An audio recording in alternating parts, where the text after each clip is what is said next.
Paris, un vendredi d'automne. Alors que certains se pressent dans les bars à l'heure de l'apéritif, d'autres se préparent à passer une soirée plus rock'n'roll. C'est le cas de Jérémy, un ingénieur de 30 ans. Il reçoit ce soir ses potes dans son studio. Salut, ça va? Ouais, toi? C'est un petit peu poudre. Mais en plus de prendre un verre, ils vont tracer quelques lignes. On se sort la poudre. Pas des lignes de cocaïne, mais des lignes d'un autre produit. Ah bah, petit poupoute, c'est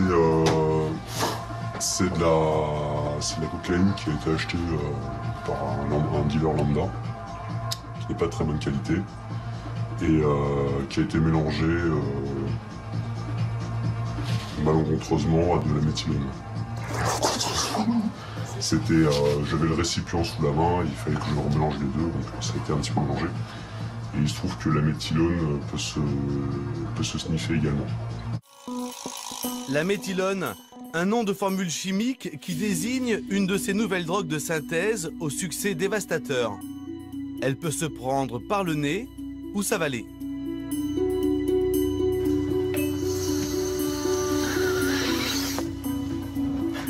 On est plus fatigué là. On est plus fatigué, effectivement. Ça va mieux là. T'as été perché? Vous avez l'impression de mettre votre santé en danger ou pas? Non, pas dans les quantités où on en prend. Faut pas en prendre tous les jours, hein, ni toutes les 5 minutes, mais... Ces drogues sont vendues sous forme d'engrais, de solvants ou encore de sel de bain. Mais ce n'est qu'une astuce marketing des trafiquants pour que ces produits échappent aux règlements sanitaires. Il y a une inscription en anglais sur le paquet aussi. Not for human consumption. Non destiné à la consommation. On est des testeurs, des essayeurs. Il faut bien essayer un peu. Il en reste un peu là. Donc il reste. Voilà. Oh, faut pas gâcher. Hein. La méthylone est une drogue de synthèse aux effets proches de l'ecstasy. Apparue en 2004, la méthylone a été interdite à peu près partout, mais se vend toujours illégalement sur Internet. Flashback, une semaine plus tôt chez Jérémy. Pour se procurer cette nouvelle drogue, il a trouvé un site sur Internet qui vend des produits industriels. Il sait que ce solvant, qui sert à nettoyer les graffitis, peut se transformer en drogue. Donc on choisit, et après, il suffit d'envoyer un mail au webmaster, où on va lui décrire un petit peu ce qu'on veut. Tant de grammes de ceci, tant de grammes de cela. Condition pour faire une bonne affaire, envoyer ses coordonnées bancaires par email. Avec de la cocaïne, on serait à 800 €, là on est à 175. C'est imbattable comme prix. Ça permet de se droguer à pas cher. Mais ça vous fait pas peur de commander tout ça? Pourquoi ça me ferait peur de commander ça? Ça ferait pas peur de commander 3-4 grammes de coke à un dealer qu'on ne connaît ni date ni dev, qui va nous refourguer de la coke coupée au tal ou au verre pilé ou ce genre de choses. Pour moi, c'est plus sûr de commander là-dessus. C'est beaucoup plus économique et beaucoup plus sûr. Dans quelques jours, un postier apportera en principe sa drogue à Jérémy. Mais il y a une grande chance qu'il ne reçoive jamais sa commande. À l'aéroport de Roissy, les douaniers traquent les entrées de stupéfiants par les airs. Le trafic de drogue est le 3e commerce mondial, derrière le pétrole et l'alimentation, et juste devant les armes.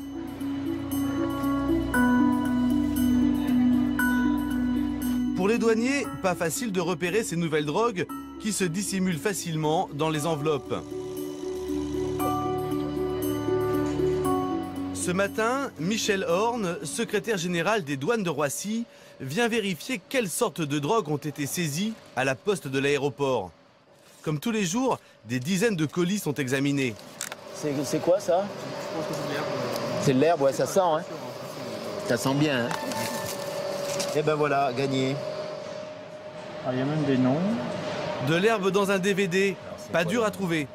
Mais dans les colis, les douaniers découvrent de plus en plus souvent des produits presque inconnus. Ça, c'est de l'armine. C'est un produit qui ressemble à une espèce d'herbe. Ça aussi, c'est des drogues. Tout ça, c'est des drogues de synthèse. Et puis là, on a des produits. Vous voyez, on ne sait pas exactement ce que c'est.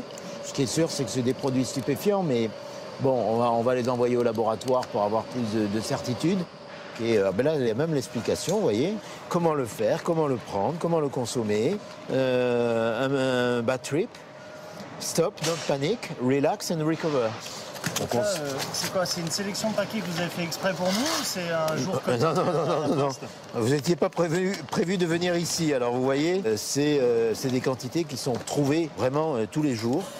Des produits nombreux, distribués en petites quantités. Il semblerait que les dealers aient trouvé un bon système pour doubler les douaniers, même si ceux-ci restent vigilants. Au niveau national, nous avons constaté qu'il y avait une forte augmentation des drogues de synthèse. Nous avons multiplié dans certains domaines nos chiffres par 6, par 10, par 30. L'avantage pour les dealers, c'est que les commanditaires de ces envois, comme Jérémy, ne risquent pas grand-chose. Par rapport aux quantités que l'on recherche, ça ne va pas donner lieu à une enquête. Donc ça va être suivant la destination pour des petites quantités comme ça, c'est la justice décide de la destruction des marchandises. Et donc ces marchandises sont par la suite détruites. Et le destinataire, il risque quoi? Alors le destinataire, je vous dis, suivant les quantités, eh bien, il risque surtout de ne pas recevoir son colis. En théorie, Jérémy risque pourtant 1 an de prison et 3 750 € d'amende. Se faire piquer sa commande en douane, c'est ennuyeux, mais pas mortel. Danser pendant des heures en étant le roi de la piste, c'est vraiment cool. Mais une trop forte augmentation de la température du corps ou une tachycardie bien sévère rendent la soirée moins sympa. On prend ces produits pour faire la fête, on prend ces produits pour se mettre high. Sauf que il y a une diminution très très importante de la conscience, il y a des troubles de la coordination physique. Les dommages avec toutes ces nouvelles drogues, c'est la question de l'intoxication. Nous sommes aux urgences de l'Hôtel-Dieu. Comme tous les week-ends, les urgentistes soignent les accidents dus à l'alcool et de plus en plus souvent aux drogues. Bonjour monsieur, qu'est-ce que vous avez... Regardez-moi. Qu'est-ce que vous avez pris? De l'alcool? Cannabis? Shit ou herbe? Vous avez pris de la drogue ou quelque chose d'illégal? Ces nouvelles drogues de synthèse peuvent prendre les médecins au dépourvu. Ne bougez pas, ne parlez pas, juste une seconde. Le temps de faire un électrocardiogramme. Avec des nouvelles drogues qui arrivent, avec des produits qu'on ne connaissait pas, il y a parfois des symptômes qu'on ne connaissait pas. Donc au bout d'un cas, 2 cas, on arrive à apprendre et on apprend, j'allais dire, sur le tas avec ces nouvelles drogues de synthèse. Votre nom, c'est quoi, s'il vous plaît? D'accord, je vous vois tout de suite. Donc c'est cette demoiselle qui était état d'ébriété, suffisant de GHB. Mais sur quoi? Sur les témoins? Non, c'est sur cette arrêt. Selon les pompiers. Une femme de 21 ans vient d'arriver. Les pompiers l'ont récupérée à la sortie d'une fête. Qu'est-ce que vous avez pris, mademoiselle? De l'alcool?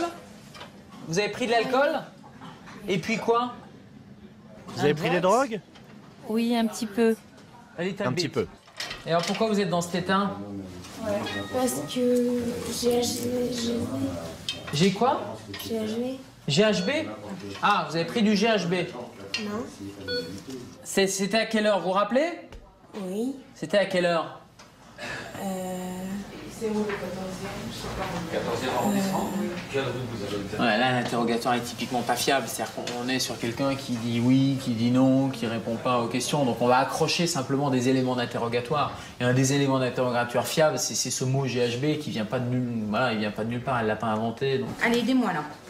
Un peu. Cette jolie fille a pris volontairement du GHB, mais sans savoir la dose qu'elle peut supporter. En petite quantité, le GHB est un euphorisant. Mais à haute dose, il crée des trous de mémoire.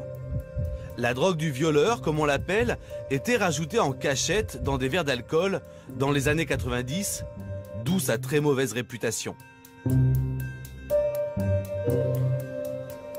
Quels sont les risques avec du GHB? Les risques avec du GHB, les risques, c'est la perte de connaissance, le fait qu'elle ne soit pas consciente de ce qui se passe autour d'elle et qu'elle puisse... généralement, les personnes qui prennent du GHB, c'est ce qu'on appelle la drogue du viol.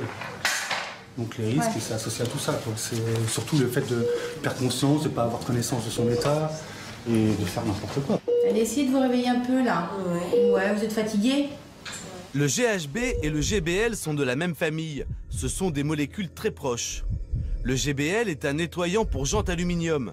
Récemment interdit en France, on a pu en acheter légalement pendant plusieurs années.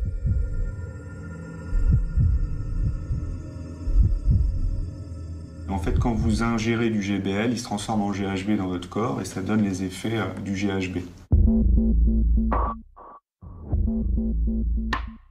Et il y a plein de complications liées au GBL, comme des complications cardiaques, des complications tensionnelles, des complications respiratoires. Ça peut aller même jusqu'au coma qu'on appelle le J-Hall. Ouvrez les yeux, ouvrez les yeux. Et le problème, c'est qu'ils font quasiment tous une surdose, ils perdent connaissance pendant quelques minutes. Et dans tous les services d'accueil et d'urgence, tous les samedis soirs, on a des intoxications qui peuvent parfois être vraiment sévères. Ils peuvent conduire à des comas prolongés et des comas compliqués. Finalement, cette jeune femme rentrera chez elle avec un gros mal de tête et le sentiment d'avoir passé une soirée plutôt glauque. GHB, GBL, deux drogues similaires, deux formules différentes pour le même produit. Pendant plusieurs années, l'une était illégale quand l'autre ne l'était pas. L'industrie des drogues a tout intérêt à avoir un temps d'avance sur les polices des États. Ici, à l'Institut national de la police scientifique, les drogues saisies par les douanes françaises sont analysées pour les identifier avec certitude. Ici, nous sommes dans la salle qui sert au stockage des produits qui vont être analysés par la section stupéfiants. Nous recevons des affaires un peu de toute la France. Le quotidien de ce spécialiste, c'est de tester les drogues classiques. Cocaïne, héroïne, amphétamine, ecstasy ou encore cannabis. Ce qu'on appelle la plaquette de chocolat. Mais lorsqu'il reçoit des échantillons de drogues de synthèse encore inconnus, cet enquêteur doit d'abord découvrir ce que c'est. La problématique des drogues de synthèse, pour nous les laboratoires, c'est essentiellement la première confrontation avec cette nouvelle molécule. C'est-à-dire que quand on a pour la première fois une molécule, une nouvelle drogue de synthèse, ça va nous prendre un certain temps pour l'identifier. Ça peut être une journée ou ça peut être plusieurs semaines si vraiment on n'a aucune idée sur la substance qui est présente. Ce temps d'identification joue en faveur des trafiquants de drogue. Tant que la substance n'est pas analysée, elle n'est pas identifiée et donc pas interdite. Parmi ces drogues qui font fureur, de très nombreux dérivés de la catinone. Nous avons aujourd'hui, depuis un an ou deux, de nouvelles drogues de synthèse qu'on appelle les catinones substituées, qui sont en fait des molécules proches de la catinone qui est présente dans le cat. Le cat, c'est un produit végétal qui est consommé essentiellement sur la péninsule arabique et sur l'Afrique de l'Est, donc le Yémen, la Somalie, le Soudan, qui sont des pays qui consomment ce produit de façon quotidienne pour certaines personnes, alors qu'en France, c'est un produit classé stupéfiant, donc qui est interdit. Donc les chimistes ont modifié cette molécule, donc qui est une molécule naturelle au départ, de manière à produire de nouvelles classes de drogues avec de nouveaux effets, comme la méphédrone. À partir de ce socle commun qu'est la catinone, les trafiquants ont donné naissance à de nombreuses petites sœurs de synthèse.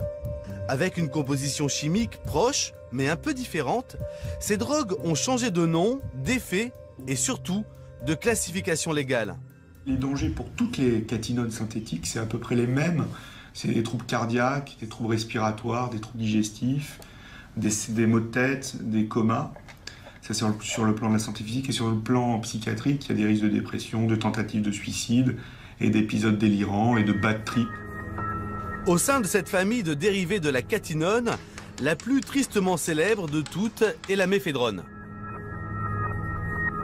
La méphédrone, il y a eu l'année dernière un engouement absolument majeur en France et dans le milieu parisien. On en trouve sur Internet dès 2007. À l'époque, la méphédrone est vendue comme engrais. C'est un peu le post-ecstasy, et il a aussi des effets psychostimulants qui se rapprochent de celui de la cocaïne. C'est de l'euphorie, c'est du bien-être, c'est un sentiment de toute puissance, et puis un contact social facile. En gros, c'est j'aime tout le monde et tout le monde m'aime, et c'est très bien, et je plane. Et dans une deuxième phase, qui est une phase de descente, on trouve des situations qui sont quand même très angoissantes. Le fait d'avoir très mal à la tête et d'avoir une impression très curieuse d'avoir des décharges électriques dans le cerveau, hein, ce qu'on appelle le brain zapping. Le cerveau tombe à un moment, il y a une espèce de coupure comme ça, une coupure de la conscience qui dure quelques minutes. Et c'est, en règle générale, très angoissant et ça peut durer plusieurs jours, hein, jusqu'à un véritable syndrome dépressif au bout de 3-4 jours quand on vit des choses aussi difficiles. Mais pour les clubbers anglais, qu'importent les conséquences. Le sentiment de bonheur généré par la méphédrone est tellement fort que son succès est foudroyant. En 2009, elle devient la 4e drogue consommée en Angleterre, juste derrière le cannabis, la cocaïne et l'ecstasy. Pourtant, début 2010, le gouvernement anglais l'interdit. On lui impute des cas d'overdose ayant entraîné la mort de plusieurs jeunes. L'Angleterre a pris un certain nombre de mesures interdisant cette substance. L'Europe a échangé les informations.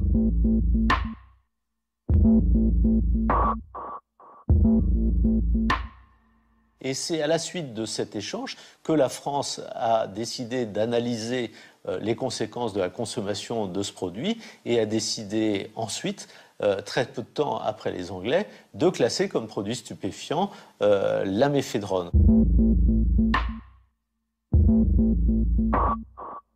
Ce qui s'est passé, c'est qu'avec l'interdiction de la méphédrone, ça a fait du bruit en Grande-Bretagne, mais la méphédrone a été interdite et hop, il y a une nouvelle drogue de synthèse qui est apparue, qui était la MDAI.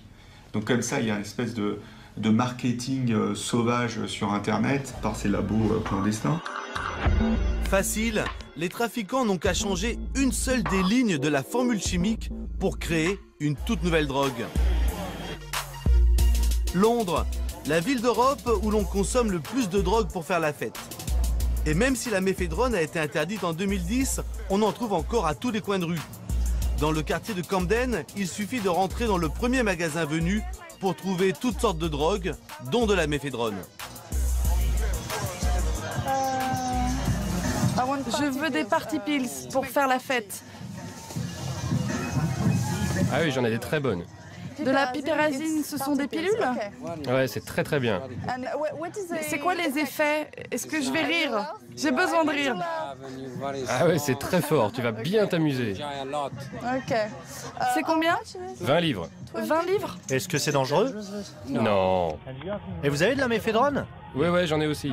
Combien ça coûte ça? Celui-ci, c'est 30 livres et je te le fais à 20. 20 livres? Ok. Pour moins de 30 €, on peut donc acheter 1 gramme de méphédrone et quelques pilules au centre de Londres. Et vous êtes sûr, hein? J'aurai pas de problème? Non, il n'y a pas de problème. Vous n'aurez pas de mauvais délire. À quelques rues de là, un quartier résidentiel et huppé de Londres. Cet après-midi, comme toutes les semaines depuis 6 mois, Vicky et Marion se retrouvent.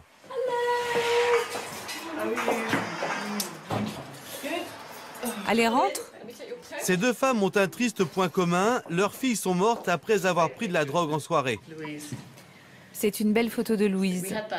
On l'avait mis sur son cercueil pendant l'enterrement. Louise, la fille de Vicky, avait 21 ans. Elle étudiait le stylisme et c'était une fêtarde. Ça, c'est mon tatouage. Louise est partie il y a 18 mois avec sa copine à Liverpool car elle était DJ et elle avait une soirée là-bas. Elles ont raté leur bus, elles ont bu et fait je ne sais quoi d'autre. Elle est revenue avec un tatouage là, juste sur le bras avec écrit « Maman ». Et elle m'a dit « Voilà, c'est ton cadeau de fête des mères ». Donc après sa mort, j'ai fait le même.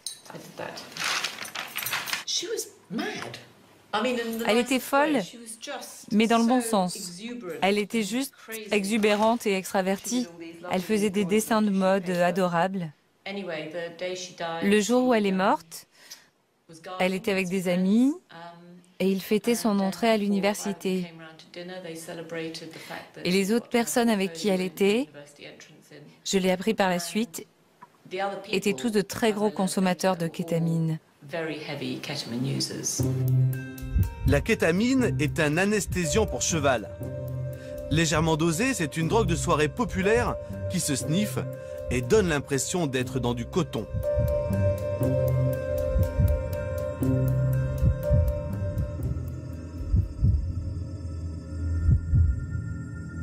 Ça peut être un effet hallucinogène, ça peut être un effet relaxant, ça peut être un effet contre l'angoisse. Et il y a aussi dans certains cas ce qu'on appelle la dépersonnalisation, la déréalisation, c'est-à-dire qu'on a l'impression que son corps sort de son corps et que le monde qui entoure est pas très réel. Et certains sont même allés jusqu'à l'expérience de mort clinique, vous savez, cette lumière au bout du tunnel. Donc on voit un peu tout dans la clinique de la kétamine. La kétamine est un anesthésiant puissant, donc vous avez une montée, c'est d'ailleurs pour cela que les gens en prennent, mais normalement vous l'éliminez en dormant. Les autres, ils sont tous allés se coucher ou dormir, ou je ne sais pas ce qu'ils ont fait. Elle était certainement à un niveau différent d'intoxication. Et comme elle ne pouvait pas dormir, elle a décidé de prendre un bain pour redescendre. Et sa copine l'a découverte 1h30 plus tard. Elle a dû perdre connaissance immédiatement et se noyer dans son bain. Quant à Esther, la fille de Marion, c'était la parfaite étudiante en médecine. Mais elle a mélangé du GBL à de l'alcool, ce qu'il ne faut jamais faire. Mon sentiment, c'est que si c'est arrivé à Esther, ça peut arriver à n'importe qui. Absolument n'importe qui. C'était la dernière personne à qui ça pouvait arriver. C'était une des meilleures élèves, c'était une pom-pom girl, une athlète. Elle n'était pas informée. Les gens croient que leurs enfants ne prennent pas de drogue parce que seules les mauvaises personnes en prennent. Mais nous savons que 83% des jeunes qui sortent en discothèque en Angleterre prennent de la drogue sous une forme ou une autre. Donc on les regarde dans les yeux et on leur dit « Écoutez, ça pourrait être votre enfant. Il faut vraiment leur dire que même si c'est pour s'amuser, ils pourraient faire partie de ces gamins qui n'ont vraiment pas de chance. » Pour surmonter leur douleur, Vicky et Marion ont décidé de se battre. Elles ont créé la fondation Angélus pour faire de la prévention auprès des familles. La meilleure manière de traiter ce problème, c'était de lancer une campagne pour que les gens en prennent conscience et les informer. Les parents n'ont aucune idée de ce que sont les drogues légales. La plupart des jeunes les découvrent quand ils sont plus vieux et comprennent ce que c'est. Mais cette brochure est là pour rappeler le cas de ces 4 enfants décédés. Le gouvernement britannique est conscient du problème. Nous avons fait du lobbying et jusqu'à très récemment, nous avons travaillé en étroite collaboration avec le ministère en charge de la prévention de la délinquance. Mais je pense que personne ne sait réellement quoi faire, parce que c'est un problème complexe. Il n'y a pas uniquement la drogue, il y a aussi des concours de beuverie. Et si derrière le problème de ces nouvelles drogues de synthèse se cachait en fait une question plus vaste et plus profonde sur les nouveaux modes de vie de la jeunesse, un peu partout dans le monde. Qu'est-ce qui intéresse les adolescents quand ils boivent? C'est plus l'euphorie, c'est le binge drinking, c'est l'ivresse instantanée, c'est l'ivresse forte.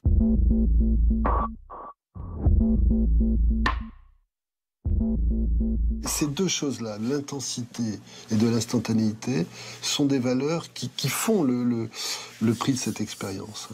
Et notre société, culturellement, valorise ça. On a, et c'est pas un reproche, toute notre modernité, toute la technologie fait qu'on peut avoir de plus en plus vite ce dont on a envie.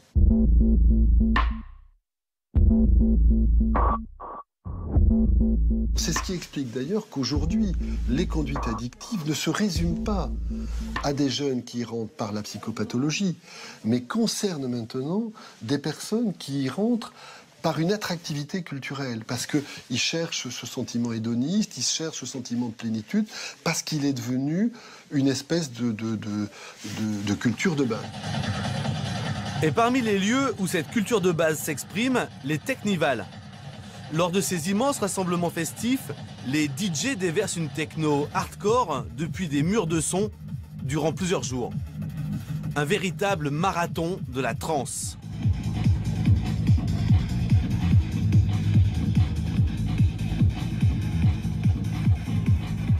Et bien sûr, qui retrouvons-nous? Jérémy. Il est venu avec toute sa bande pour faire la fête et surtout pour tester de nouveaux produits. sent plus trop ses jambes. T'en as encore un peu sur le nez, là, je vois. Et ce matin, après plusieurs jours de fête, c'est du grand n'importe quoi. Alors, il y a le kétamine, un peu de speed, pas trop, pas mal de coke et pas mal de LSD. Voilà. Vous venez me toper avec ma petite femme qui est plutôt patraque, avec la MD justement. Qu'est-ce que vous prenez, vous? Toutes les drogues qui... Ouais, il essaie un peu. C'est quoi, moi, perso, je kiffe bien le trip, la coke, et LSD, les cartons. Les acides, quoi. Vous en prenez depuis combien de temps? Hein? Vous en prenez depuis combien de temps? Depuis longtemps, depuis 35 ans. Le Technival n'existait pas? 35 ans.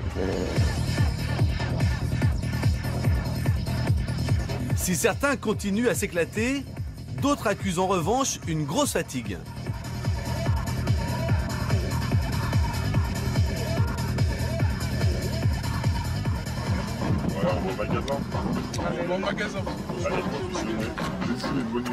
Pour Jérémy et ses amis, le magasin, c'est le dealer. Et celui qu'ils vont rencontrer a une nouvelle substance à leur proposer, une drogue qui revient en force.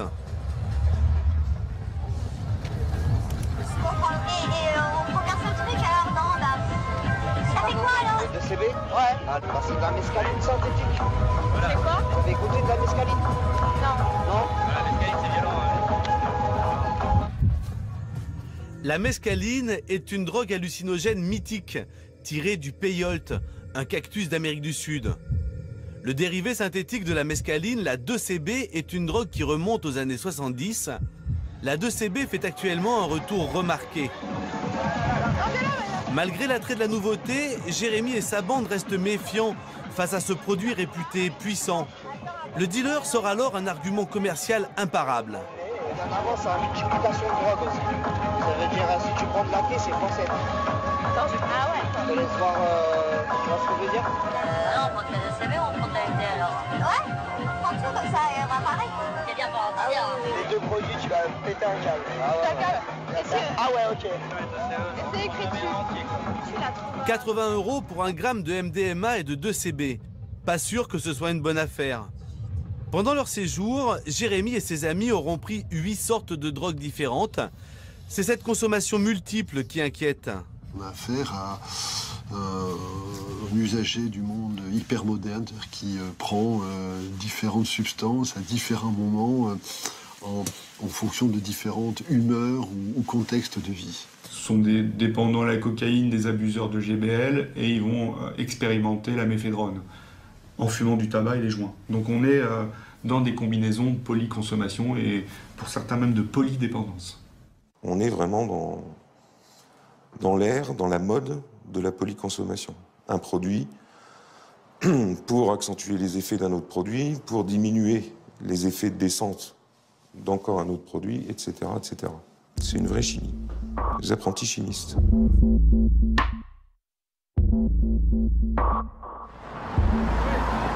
À Paris, l'association Charonne est une des structures d'écoute des toxicomanes les plus anciennes de France.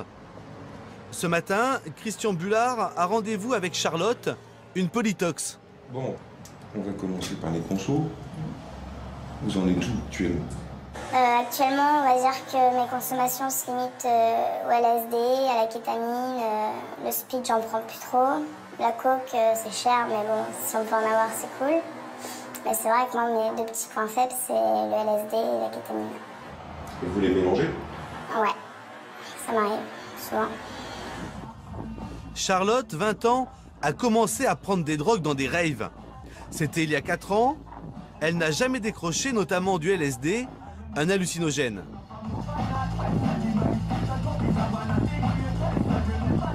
Quand je vais en free, je me retrouve devant 10 kilos de son avec une musique que j'adore, sous LSD. Bah, il n'y a plus rien qui existe, quoi. Je suis au nirvana, quoi. Et tu fermes les yeux, tu vois des trucs. Même si elle adore toujours prendre des drogues, Charlotte a désormais un sentiment plus mitigé. Je ressens quand j'ai passé 48 heures sans manger, sans boire, sans dormir. C'est vrai que des fois, c'est dur de revenir à la réalité, en fait, quoi. De recommencer une semaine et de se dire que, bon, il faut avoir le sourire, il faut aimer la vie. alors que tu as passé un week-end à rigoler, à voir des trucs de ouf, bah, tout est tellement fade quand tu reviens à la vie réelle, en fait, c'est... Et dans les produits que vous consommez, lequel est le plus, entre guillemets, dangereux? Je dirais peut-être le LSD, parce que c'est une drogue qui fait aller tellement loin et qui fait tellement voyager que quand on vient à la réalité, c'est ça qui est assez dur. Après, sur le physique, tout ce qui est amphétamine pour les dents, même la kétamine pour les voies respiratoires, enfin tout ça, c'est... Je pense qu'il n'y en a aucune qui est meilleure ou pire que les autres parce qu'elles font toutes du mal quelque part en fait. Après, ça dépend où on voit la priorité. C'est une connerie de jeunesse. J'aurais jamais dû y toucher, c'est tout. J'aurais jamais dû être naïve, j'aurais jamais dû vouloir faire comme les autres. Enfin, moi, sans ça, c'est vrai que je serais super stressée, je serais super machin, mais bon, je ferais aussi beaucoup plus de choses de ma vie, je me lèverais plus tôt le matin, je serais moins fatiguée, je serais moins tête en l'air. Voilà, il y a plein de trucs, mais c'est vrai que je me sens un peu, des fois, même si je sais que je gère, je me sens un peu trop prisonnière de ça, justement. Polydépendante, Charlotte veut sortir de ce qu'elle commence à ressentir comme étant une impasse. On se voit samedi. Ouais, bah ouais, on se voit samedi, c'est sûr. Bah, merci. Merci à vous. À Paris, Charlotte a la chance de s'appuyer sur des structures d'écoute. Mais dans d'autres pays, la situation est plus tendue. Parmi les nouvelles drogues de synthèse, il y en a une qui crée une dépendance bien plus forte que tout ce que nous avons vu dans ce film jusqu'à présent. C'est le crocodile. Elle n'est pas encore arrivée en France, mais elle fait déjà des ravages en Russie. Le crocodile rend la peau écailleuse comme celle du reptile et son venin nécrose l'intérieur du corps. Facile à trouver, facile à fabriquer, le crocodile tue des milliers de personnes en Russie. Ekaterinbourg, Sibérie, à 1600 km de Moscou. Mikhail est un ancien junkie. Désormais, il est bénévole dans l'association Ville sans drogue, qui essaie d'éradiquer le crocodile des rues de cette cité industrielle. Ici, on se trouve dans un des quartiers d'Ekaterinbourg. C'est un quartier où il y a beaucoup de junkies. Nous allons vérifier une adresse. Le plus souvent, c'est de la désomorphine, du crocodile. Un délateur a passé un coup de fil.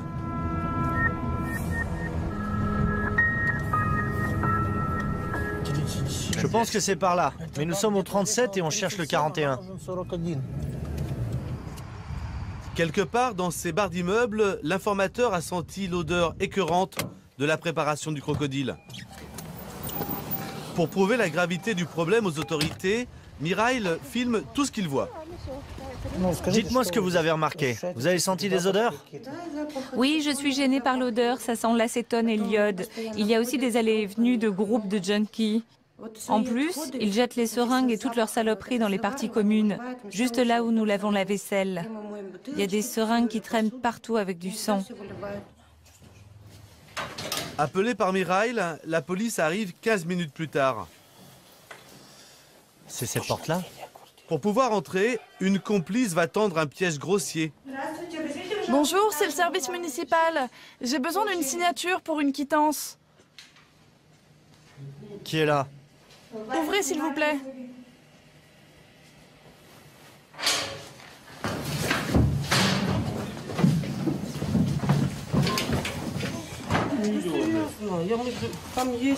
L'appartement est un taudis où la saleté l'emporte sur le délabrement.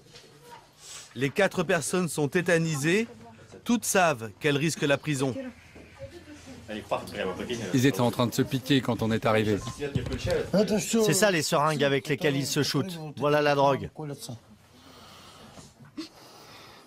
Alors quand tu te piques, tu pleures pas? C'est quand on te chope que tu commences à penser à tes enfants. Non, pourquoi?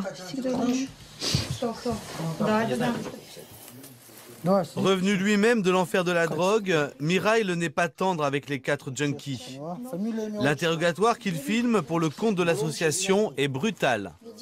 À cause du crocodile, le mari de cette pauvre femme de 32 ans est mort dans cet appartement même la nuit précédente. Tu sais que tu vas en crever du crocodile. Tout comme ton compagnon. Tu le sais, non? Tu le sais ou tu le sais pas qu'on crève du crocodile en moins de 2 ans? Tu le sais? Alors pourquoi tu te piques? Regarde à quoi tu ressembles. Je suis sûr que tu fais quoi? Pas plus de 20 kilos? Où est-ce que tu te piques? Dans le cou. Fais voir.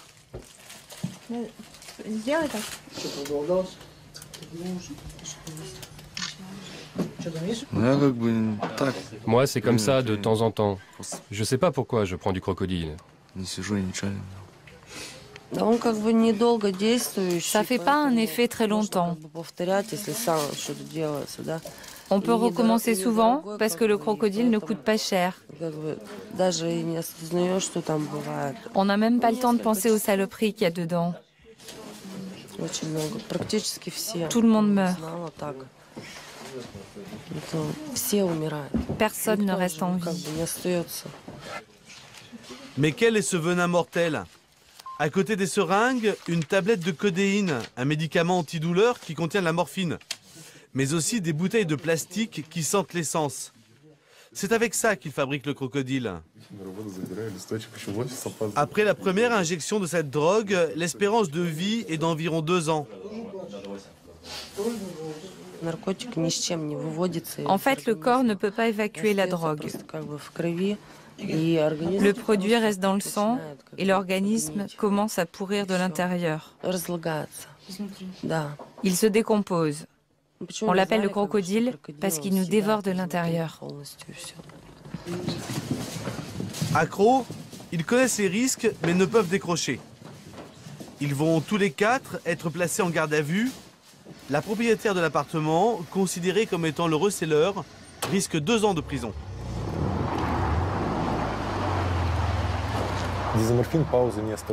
La désomorphine ne laisse pas de répit. Ton corps en réclame au bout de 40 minutes. Les drogués appellent cela le marathon. Ils n'ont même pas le temps de penser à une pause et ils se piquent jusqu'à la mort. On ne peut pas en décrocher.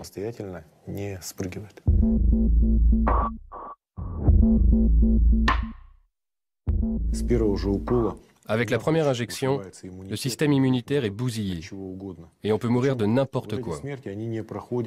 Ils ne meurent pas d'une overdose, ils meurent de pneumonie, septicémie, hépatite, VIH, tous ces trucs-là. Ce problème fait vraiment peur.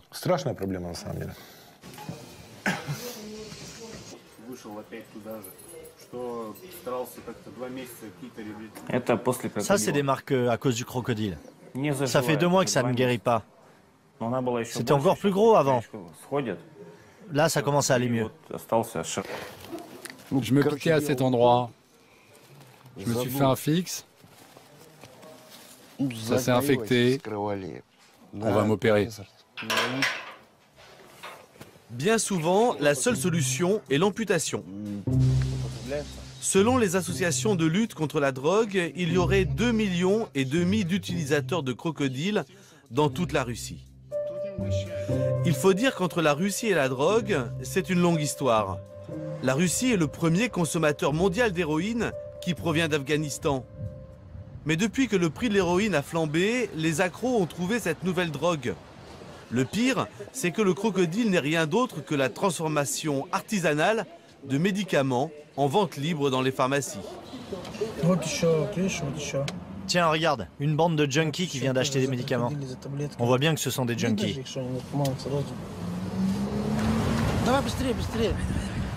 Ce qui révolte Mirail, c'est que certains pharmaciens sans scrupules n'hésitent pas à vendre le kit complet de fabrication du crocodile en toute connaissance de cause. Pourquoi vous enfreignez les directives du ministère de la Santé relatives à la vente de codéine? Vous pouvez me le dire? Pas de commentaire. Vous connaissez la loi.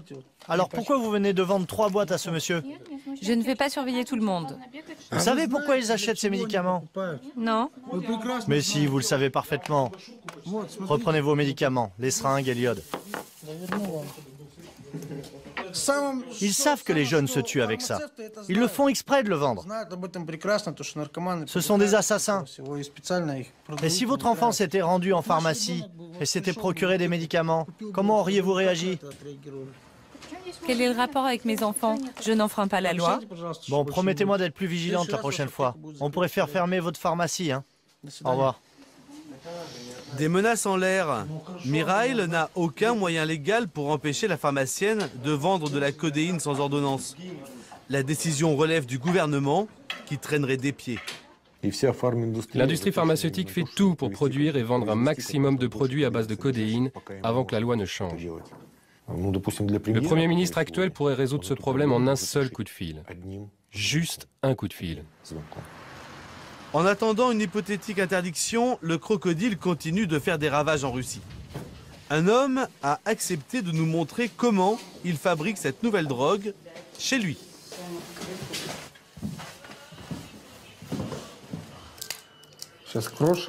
On va commencer par effriter ça, puis il nous faut séparer tous les composants du médicament, la codéine et le paracétamol.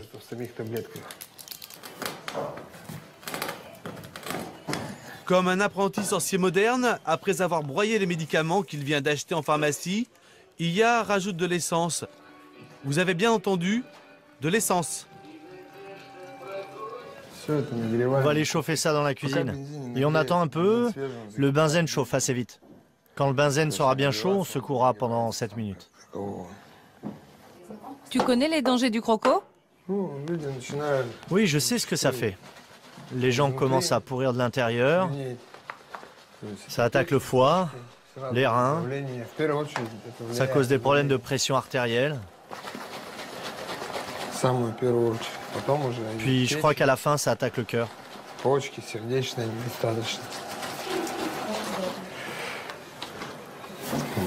C'est prêt. Je prends ça parce qu'il n'y a rien d'autre. Regarde sur cette photo comment j'étais. Le crocodile, ça tronche petit à petit. La photo à droite, c'était il y a un an et demi. Tiens, regarde, ça s'est séparé. La partie blanche, sous l'essence, c'est le résidu de codéine.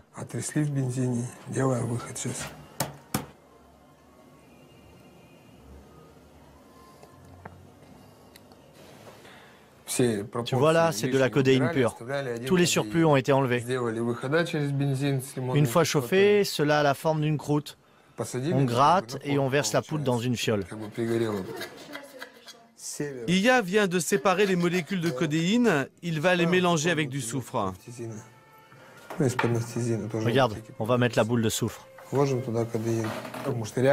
On va faire la réaction chimique. Regardez bien. Une odeur répugnante se répand dans tout l'appartement.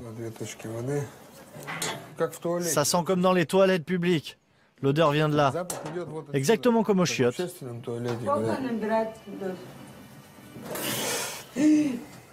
Fais chier, je suis dégoûté, ça a débordé.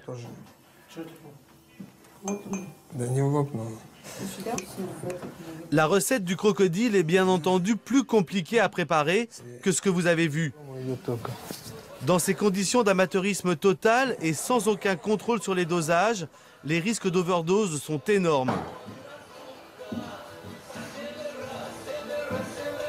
En Russie, comme partout dans le monde, il est désormais à la portée de chacun de fabriquer de nouvelles drogues de synthèse.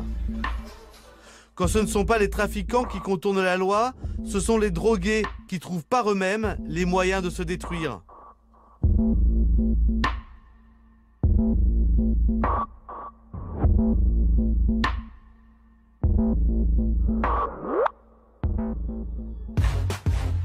De l'autre côté de la Terre, en Nouvelle-Zélande, une solution différente semble se profiler.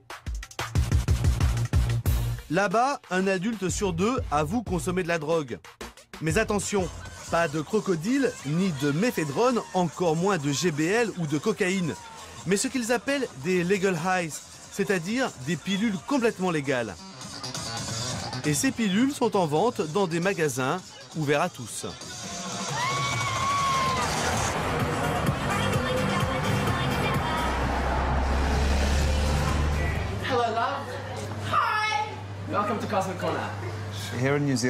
Ici, en Nouvelle-Zélande, nous avons tout un tas de drogues légales. Par exemple, des énergisants. Les gens en prennent pour différentes raisons, mais surtout pour avoir la pêche. Voici 2 sortes de pilules que l'on produit nous-mêmes. C'est comme du MDMA ou de l'ecstasy léger, mais ça ne contient que des ingrédients légaux. L'avantage, c'est que tu peux lire exactement ce qu'il y a dedans, alors que pour les autres drogues, tu n'as aucune idée de la composition. Des drogues dont on connaît la composition, un argument qui porte notamment auprès des consommateurs français, comme ce touriste de passage en Nouvelle-Zélande. Si tu bois, prends du Nirvana.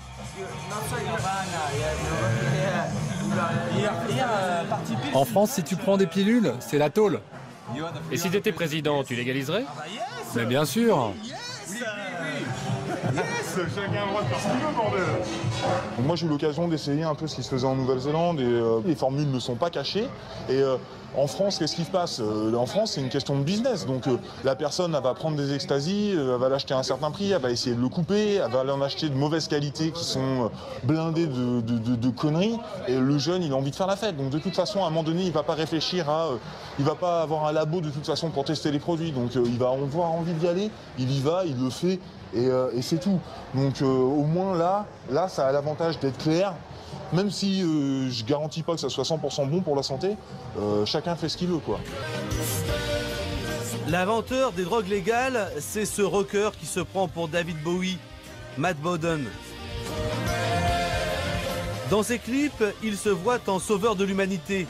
Il prétend aussi avoir sauvé la Nouvelle-Zélande du fléau de la crystal meth il y a 10 ans.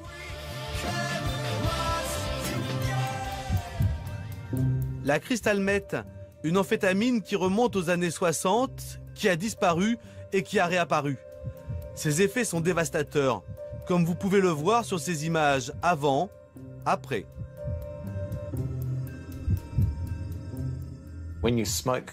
Fumer de la crystal meth, c'est quelque chose de très addictif et ça rend les gens psychotiques. Par exemple, on a vu dans une boîte de nuit 2 amoureux qui, après en avoir pris, ont commencé à se disputer et à se taper dessus. De plus en plus de gens sont devenus accros à cette drogue. Ils perdaient leurs emplois et comme le prix de la crystal meth augmentait sans cesse, ils perdaient aussi leur maison et tout ce qu'ils possédaient.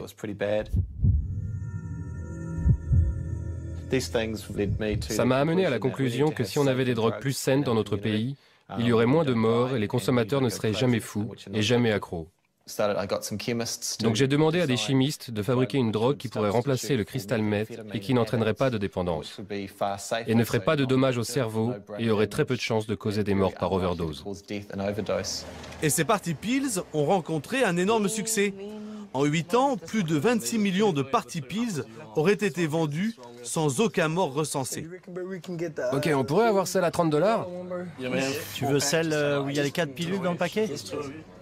Qu'est-ce que vous avez acheté? On a acheté des pilules 4XS et des Party Poo. Elles sont très bien pour faire la fête.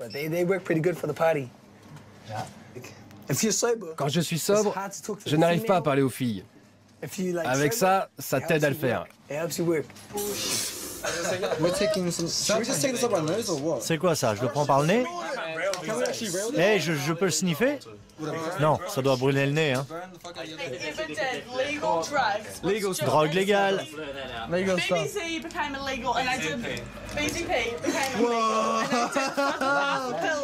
Qui va être à fond ce soir? Le gouvernement néo-zélandais a interdit plusieurs fois les drogues de ce dealer bon teint qu'est Matt Bodden. La situation des drogues légales en Nouvelle-Zélande, c'est pourtant compliqué, mais Matt Bodden a de nouveau changé les formules chimiques de ses pilules et son business a repris de plus belle.